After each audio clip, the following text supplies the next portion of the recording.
Hi, this is doctor Likhita, dentist by profession.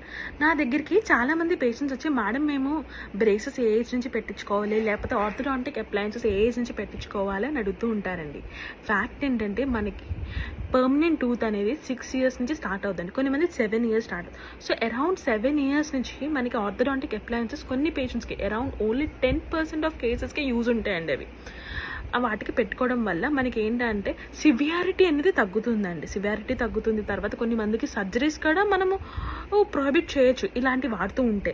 అలా అని braces వాడక్కర్లేదా అంటే లేదు, బ్రేసెస్ కూడా వాడాల్సి వస్తుంది. కానీ మనకి ఓన్లీ సివియారిటీ తగ్గడానికి ఈ ఏజ్లో రికమెండ్ చేస్తూ ఉంటామండి. సో మనకి ఎలాంటి కేసెస్లో అవి యూజ్ ఉంటాయి అనేది మనం డీటెయిల్గా చూద్దామని. ఫస్ట్ నెంబర్కి కొన్ని కేసెస్. ఫస్ట్ ఏంటంటే క్రాస్ బైట్ అంటే ఏంటంటే బేసిక్లీ నార్మల్గా మనకి అందరికీ పై పళ్ళు బయటకి, కింద పళ్ళు లోపలికి ఉంటుందండి. మధ్యలో 2 mm గ్యాప్ ఉంటుంది, అది మనకి. అయితే ఏంటంటే క్రాస్ బైట్ అంటే అట్లీస్ట్ ఒక్క పన్ను లోపలికి ఉంటుంది, లేకపోతే 2 పళ్ళు లోపలికి ఇలాగా క్రాస్గా ఉంటాయి.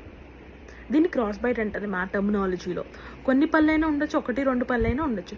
వాటిలో యూజ్ అవుతుంది. ఓపెన్ బైట్ అండి అంటే పై పళ్ళు కింద పళ్ళు క్లోజ్ అవ్వవు, మనకి ఇలా ఓపెన్గా ఉంటాయి అలాంటి దాంట్లోనే.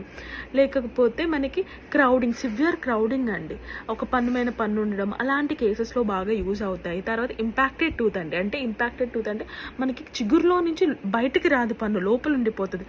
అలాంటి కేసెస్లోని బాగా యూజ్ అవుతాయి. ఎక్సెసివ్ గ్రైండింగ్ అండి అంటే పన్ను కొరకడం వల్ల పైన పొర అంతా పోతుంది కదా, అలాంటి కేసెస్లో మనకి చాలా యూజ్ ఉంటాయండి. సో ఓన్లీ 7 years నుంచి కొన్ని మందికి అరౌండ్ 10% ఆఫ్ కేసెస్కి మనకి ఆర్థోడాంటిక్ అప్లయన్సెస్ యూజ్ అవుతాయండి. కొన్ని మందికి ఏంటంటే పైజా దవడ ఇలా నేరోగా ఉంటుంది, వాళ్ళకి మ్యాక్సిమం ఎక్స్పాన్షన్ అంటూ ఉంటామని మా టర్మినాలజీలో. ఆ ఎక్స్పాన్షన్ పెట్టడం వల్ల అది ఎక్స్పాండ్ అవుతుంది. ఇవన్నీ యూజ్ ఉంటాయండి సర్జరీ కాకుండా, లేకపోతే సివియారిటీ తగ్గించడానికి.